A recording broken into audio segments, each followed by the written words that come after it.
Good evening students. നമ്മൾ പഠിച്ചുകൊണ്ടിരുന്നത് chapter 2 principles of മാനേജ്മെൻറ്റിലെ ഹെൻറി ഫയോളിൻ്റെ 14 പ്രിൻസിപ്പിൾസിനെ കുറിച്ചായിരുന്നു. ഏതൊക്കെയാണ് 14 principles? Division of work, authority and responsibility, discipline, unity of command, unity of direction, subordination of individual interest to general interest, remuneration of employees, centralization and decentralization, scalar chain, order, equity, stability of personnel, initiative and spirit de corps. നിങ്ങൾ ഈ 14 പ്രിൻസിപ്പിളിൻ്റെ പേര് പഠിച്ചു എന്ന് ഞാൻ വിശ്വസിക്കുന്നു. നമ്മൾ കഴിഞ്ഞ ദിവസം പഠിച്ചത് 5 പ്രിൻസിപ്പിളായിരുന്നു. Division of work, authority and responsibility, discipline, unity of command and unity of direction. ഇത്രയുമാണ് നമ്മൾ കഴിഞ്ഞ ക്ലാസ്സിൽ കണ്ടത്. ഇത് നമ്മൾ പഠിക്കാൻ പോകുന്നത് 6ാമത്തെ പ്രിൻസിപ്പിളായ subordination of individual interest to general interest, അഥവാ പൊതു താൽപ്പര്യത്തിനായി വ്യക്തി താൽപ്പര്യം മാറ്റിവയ്ക്കൽ. According to Fayol, the interest of an organization should take priority over the interest of any one individual employee. Fayol പറയുന്നു, ഓരോ തൊഴിലാളിയുടെയും വ്യക്തി താൽപ്പര്യങ്ങളെക്കാൾ അയാൾ പ്രാധാന്യം നൽകേണ്ടത് സ്ഥാപനത്തിൻ്റെ താൽപ്പര്യത്തിനാണ്. ഓരോ എംപ്ലോയിക്കും അവരവരുടെ താൽപ്പര്യങ്ങൾ കാണും, മറിച്ച് അതെല്ലാം സാക്രിഫൈസ് ചെയ്ത് കമ്പനിയുടെ ഒബ്ജക്റ്റീവ്സ് അച്ചീവ് ചെയ്യാനായിട്ട് എല്ലാവരും ഒന്നിച്ച് വർക്ക് ചെയ്യണമെന്നാണ് ഫയോൾ പറയുന്നത്. അതാണ് principle of subordination of individual interest to general interest. അടുത്ത പ്രിൻസിപ്പിളാണ് principle of remuneration of employees, തൊഴിലാളികൾക്കുള്ള പ്രതിഫലം. The overall pay and compensation should be fair to both employees and the organization. The employees should be paid fair wages which should give them at least a reasonable standard of living.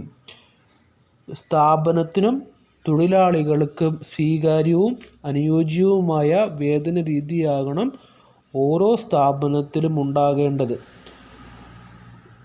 മാന്യമായ ജീവിത നിലവാരത്തിൽ ജീവിക്കാൻ ആവശ്യമായ വേതനം ഓരോ തൊഴിലാളികൾക്കും ഉറപ്പുവരുത്തണം എന്നാണ് Fayol the principle of remuneration of എംപ്ലോയീസിൽ പറയുന്നത്. അടുത്ത പ്രിൻസിപ്പിളാണ് principle of centralisation and decentralization, അധികാര കേന്ദ്രീകരണവും വികേന്ദ്രീകരണവും.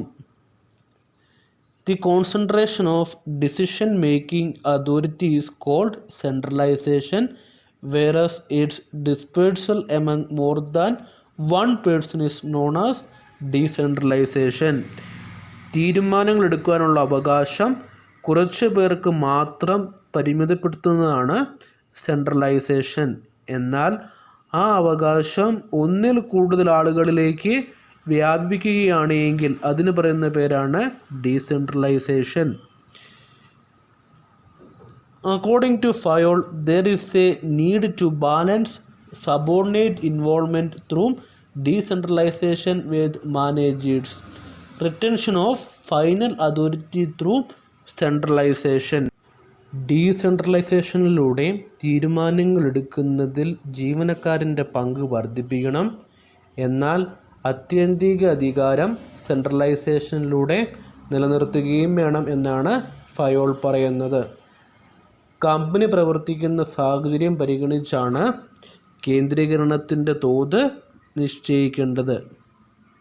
അടുത്ത പ്രിൻസിപ്പിളാണ് principle of scalar chain. An organization consist of superiors and subordinates. The former lines of authority from highest to lowest ranks are known as scalar chain. ഒരു സ്ഥാപനത്തിൽ മേലധികാരികളും കീഴ് ജീവനക്കാരും ഉണ്ടാവും. ഇവരുടെ പദവികൾക്കനുസരിച്ച് മുകളിൽ നിന്നും താഴേക്കുള്ള അധികാരത്തിൻ്റെ ഔപചാരിക ശൃംഖലയാണ് സ്കാലർ ചെയിൻ എന്ന് പറയുന്നത്. എക്സാമ്പിൾ നോക്കാം. ഇതാണ് സ്കാലർ ചെയിൻ. എ എന്ന ടോപ്പ് മാനേജ്മെൻറ്റിന് ഇൻഫോർമേഷൻസ് പാസ് ചെയ്യാനായിട്ടുള്ള ഫോർമൽ ലൈൻസ് ആണിത്. ഇവിടെ 2 ലൈൻസ് ഉണ്ട്. ഒന്ന് BCD, പല ഡിപ്പാർട്ട്മെൻറ്റ്സിലുള്ള BCDയും അതുപോലെ തന്നെ മറ്റ് ഡിപ്പാർട്ട്മെൻറ്റിലുള്ള HIJ. ഇപ്പോൾ ഇവിടെ ഇൻഫോർമേഷൻ പാസ് ചെയ്യണമെങ്കിൽ, എയ്ക്ക് ഇൻഫർമേഷൻ പാസ് ചെയ്യണമെങ്കിൽ ABCD എന്ന ലൈനിലും അതുപോലെ തന്നെ AHIJ എന്ന ഫോർമൽ ലൈൻസിലൂടെയാണ് ഇൻഫോർമേഷൻ പാസ് ചെയ്യുന്നത്. അതുപോലെ തന്നെ ഇപ്പോൾ ജെയ്ക്ക് ടോപ്പ് മാനേജ്മെൻറ്റായ എയ്ക്ക് ഇൻഫർമേഷൻ പാസ് ചെയ്യണമെങ്കിൽ JIHA എന്നാണ് പാറ്റേണിൽ വേണം ഇൻഫർമേഷൻ പാസ് ചെയ്യാനായിട്ട്. ഇനി സെയിം ലെവലിലുള്ള എംപ്ലോയീസ്, അതായത് ഐയും സിയും സെയിം ലെവലിലുള്ള എംപ്ലോയീസാണ്. ഈ സെയിം ലെവലിലുള്ള എംപ്ലോയീസ് കമ്മ്യൂണിക്കേറ്റ് ചെയ്യണമെങ്കിൽ ഐ ആദ്യമേ എച്ചിനോട് പറയണം, എച്ച് എയോട് പറയുന്നു, എ ബിയോട് പറയുന്നു, എന്നിട്ട് വേണം സിയോട് കമ്മ്യൂണിക്കേറ്റ് ചെയ്യാനായിട്ട്. ഇത് വളരെ ടൈം കൺസ്യൂമിംഗ് ആണെന്നാണ് ഹെൻറി ഫയോൾ പറയുന്നത്. ഇതിന് പകരമായി ഹെൻറി ഫയോൾ പുതിയൊരു ടേം ഇൻട്രൊഡ്യൂസ് ചെയ്തിരിക്കുന്നു, ഗാങ് പ്ലാങ്.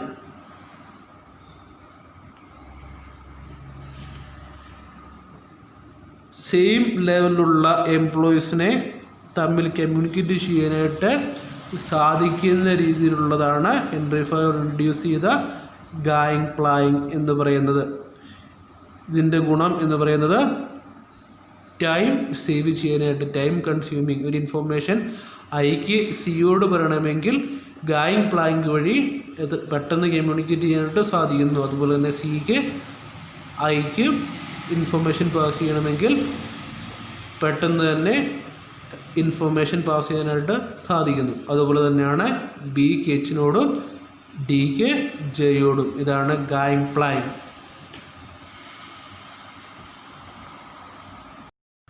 അടുത്ത പ്രിൻസിപ്പിളാണ് the principle of order. According to Fayol, people and materials must be in suitable places at appropriate time for maximum efficiency. The principle of order states that a place for everything and everything in its place.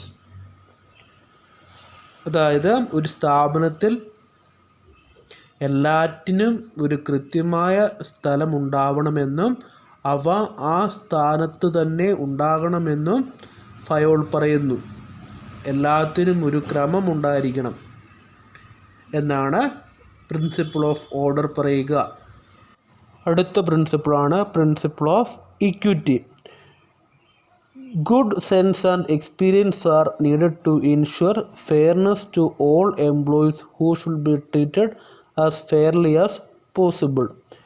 According to Fayol, this principle emphasizes kindness and justice in the behavior of managers towards workers.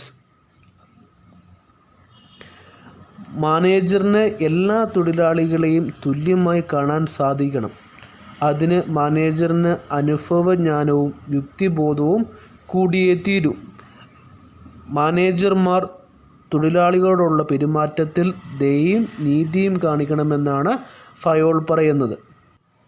There should be no discrimination against anyone on account of gender, religion, language, caste, belief or nationality, etc.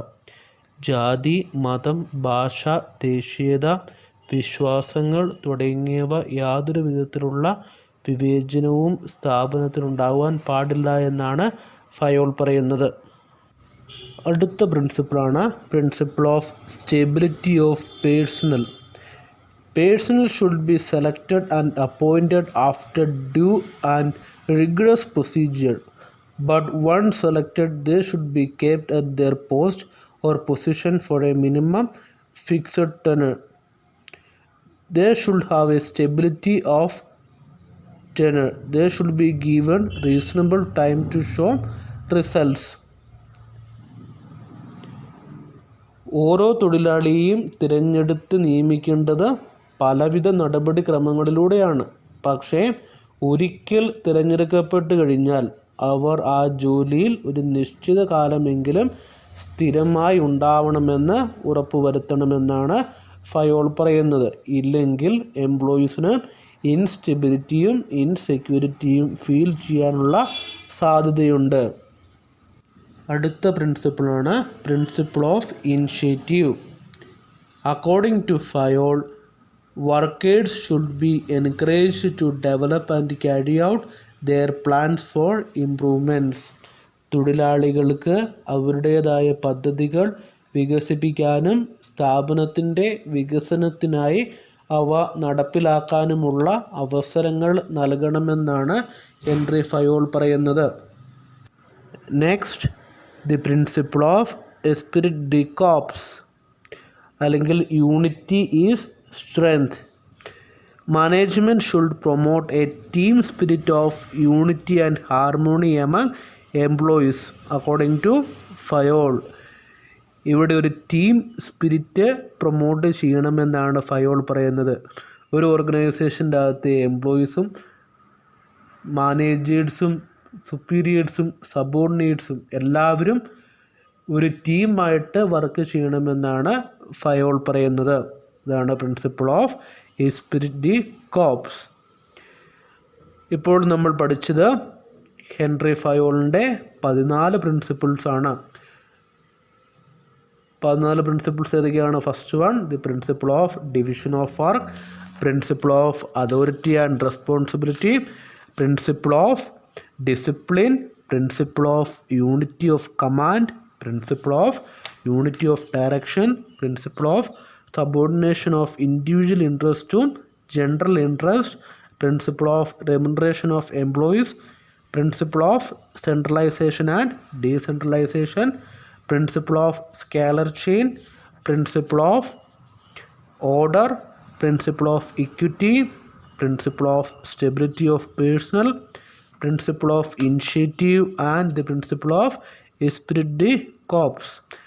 ഇത്രയുമാണ് principles. ഇത് ക്ലിയറായി നിങ്ങൾ 14 പ്രിൻസിപ്പിൾസും ക്ലിയറായിട്ട് പഠിക്കണം. ഇത് important ക്വസ്റ്റ്യനാണ്, SA ക്വസ്റ്റ്യനാണ്. അടുത്ത ദിവസം നമ്മൾ FW ടൈലറിൻ്റെ പ്രിൻസിപ്പിൾസ് ഓഫ് സയൻറ്റിഫിക് മാനേജ്മെൻറ്റിനെ കുറിച്ചാണ് പഠിക്കുക. Okay, thank you.